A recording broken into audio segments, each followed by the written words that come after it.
बहुत सारे उदाहरण आ रहे हैं, जो कुछ जो पेरियार के प्रशंसक हैं, पेरियार के फॉलोअर हैं, बहुत बड़े उद्धारक रहे हैं पेरियार, अपने तरीके से उन्होंने समाज की सेवा की है। तो वो रामायण पर भी बहुत सारा उनकी टिप्पणी है, और बहुत सारे रामायण का जिक्र है, राम के बारे में, सीता के बारे में, लक्ष्मण के बारे में, और कुछ ऐसी टिप्पणियां हैं जिस पर कि प्रकाश डालना चाहिए और उस पे पब्लिक डोमेन में चर्चा होनी चाहिए। इसलिए नहीं कि विध्वंसक तरीके से हम लोग चर्चा करना शुरू कर दें, किसी ने कुछ कह दिया राम के बारे में तो इधर से लठ लेकर के खड़े हो जाएं और लाठी से लड़ाई करने लगे। ऐसा नहीं है। उन्होंने अगर कुछ कहा है तो इधर से अपनी बात रखे और तर्कसम्मत बात समाज के सामने आना चाहिए। जिसकी बात सच है समाज उसको तय करेगा, और फिर आचरण से बात की शुद्धता आएगी सामने। तो वो पेरियार जी, पेरियारवादी या पेरियार के जो समर्थक हैं, उनके लिए कुछ कहना चाहेंगे आप, जो रामायण के ऊपर टिप्पणी कर रहे हैं, राम के ऊपर भी टिप्पणी कर रहे हैं अलग अलग? मैं देखता हूं सोशल मीडिया में कई टिप्पणी आती रहती है, कई वीडियोस आते रहते हैं, और उसके बारे में उनके लिए जैसा मनुस्मृति के साथ हुआ उसमें मिलावट हुई, वैसे भी रामायण में भी मिलावट हुई। वाल्मीकि रामायण में भी काफी मिलावट है, पर उसमें से सच्चाई कैसे सामने आवे उसका उपाय यह है कि वाल्मीकि रामायण का प्रारंभ कहां से होता है। महर्षि वाल्मीकि जी के आश्रम में देवर्षि नारद जी पधारते हैं। देवर्षि नारद के विषय में भी लोग जानते नहीं वो कौन थे। वो इतने विषय पढ़े थे कि आज संसार की किसी यूनिवर्सिटी में इतने भी सब्जेक्ट नहीं होंगे, उनकी योग्यता को छांदोग्य उपनिषद में पढ़ा जा सकता है। लेकिन लोक में क्या प्रचलित है, चुगली करने वाला नारद। तो नारद जी बहुत बड़े वैज्ञानिक थे, बहुत योगी थे, अनुसंधान वेत्ता थे, और ब्रह्मांड में वो एक लोक से दूसरे लोक पे जाया करते थे। आज तो चंद्रयान पर भी सवाल उठ रहे हैं, और सवाल उठाने वाले बुद्धिमान नहीं है। सवाल चंद्रयान पर प्रश्न करने वाले बुद्धिमान नहीं है, वो भारत को अच्छा बढ़ता नहीं देखना चाहते।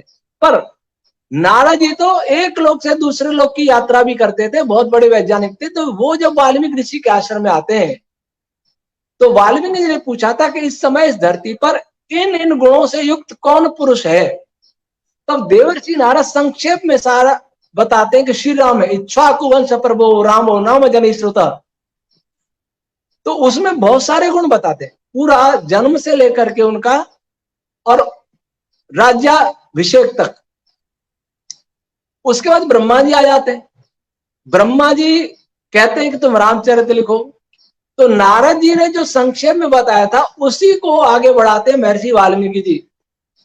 तो जो नारद जी के द्वारा बताए गए श्री राम के चरित्र हैं, उनके आधार पर जो श्लोक हैं वह तो महर्षि वाल्मीकि के द्वारा लिखे हुए, लेकिन जो विपरीत आ गए हैं वो महर्षि वाल्मीकि के नहीं है, क्योंकि भूमिका नारद जी ने बनाई है। साबित तो इसको भी पहचानना पड़ेगा, वाल्मीकि रामायण का गहरा अध्ययन करना पड़ेगा। और मैं पाठक जी, मेरा जो अपना विचार है कि इन शास्त्रों में मिलावट भी है और इसलिए इनसे श्रद्धा भी उठ गई है। दूसरी बात, वर्षों तक, सदियों तक शोषण भी हुआ है, श्रमिक वर्ग का, जिसको शूद्र कहते हैं, शोषण भी हुआ है, क्योंकि मनुस्मृति मिलाई। और मुझे मिलाने वाले भी लगते कोई विदेशी थे, क्योंकि विदेशियों का आवागमन तो भारत में था ही। जो भी हो, असुरों के वंशज जो भी हो, देव असुर सभी रहते थे इस धरती पर। असुर भी हालांकि वेद को ही मानने वाले थे, वो कोई असुर का बुरा नहीं था, उसमें भी अच्छे लोग थे। तो उन मिलावटों के आधार पर शोषण भी हुआ है, अत्याचार भी हुआ है, यह भी सबको स्वीकार करना चाहिए कि हाँ हुई है गलतियां। तो उसका उपाय क्या है? उपाय पहले तो इन ग्रंथों में एक श्रद्धा जगे। श्रद्धा ऐसे कहेंगे कि इसकी मिलावट निकालो, तब भी नहीं जगेगी। वो कहेंगे आप मतलब की बात कर रहे हैं, आपके जो अनुकूल है उसे कह रहे हैं कि वो सही है, और जो प्रतिकूल है वो कह देंगे आप गलत है, ऐसा आरोप लगेगा। इसलिए वेद को बचाना। लेकिन ये भी तो आधार ठीक नहीं है ना कि शोषण हुआ है। अब जैसे मैं, अगर आप सनातन तो इस बात पर यकीन करता है कि पुनर्जन्म पे सनातन का गहरा विमर्श है। पुनर्जन्म पे क्या कह रहे हैं? पुनर्जन्म पे क्या? तो आप यकीन रखते हैं ना, पुनर्जन्म पे? हाँ रखते हैं। तो जैसे मान लीजिए कि आज अगर कोई दलित है, हो सकता है कि पूर्व जन्म में वो क्रिश्चियन हो सकता है पूर्व जन्म में वो क्षत्रिय हो सकता है कि एक पूर्व जन्म मिनट में से वो... निकाल, 1 मिनट रुकेंगे। आवाज आ रही है? हाँ जी, हाँ आवाज आ रही है अब क्या करें? आपको? आ रही है। हाँ, मैंने कहा आपको कि ये भी जो शोषण भी हुआ है, ये जो थ्योरी है, इसको भी थोड़ा समझने की आवश्यकता है। मान लीजिए कि आज कोई दलित है, तो सनातन तो इस बात को स्वीकार करता है, पूर्व जन्म और प्रारब्ध भी कहते हैं, करता है, करता है।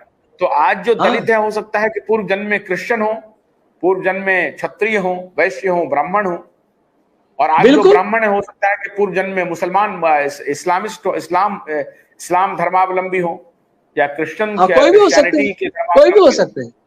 भाई हमारी आपकी उम्र तो अभी 40-50 वर्ष की ही है, उसके पहले जो लोग हैं वो कहाँ हैं? उसके पहले भी तो हुए होंगे ना लोग, तो और आगे भी हो सकते हैं। आज जो क्षत्रियों को, ब्राह्मणों को गाली दे रहे हैं, अगले जन्म में वो ब्राह्मण ही क्षत्रिय बन जाए, क्या पता।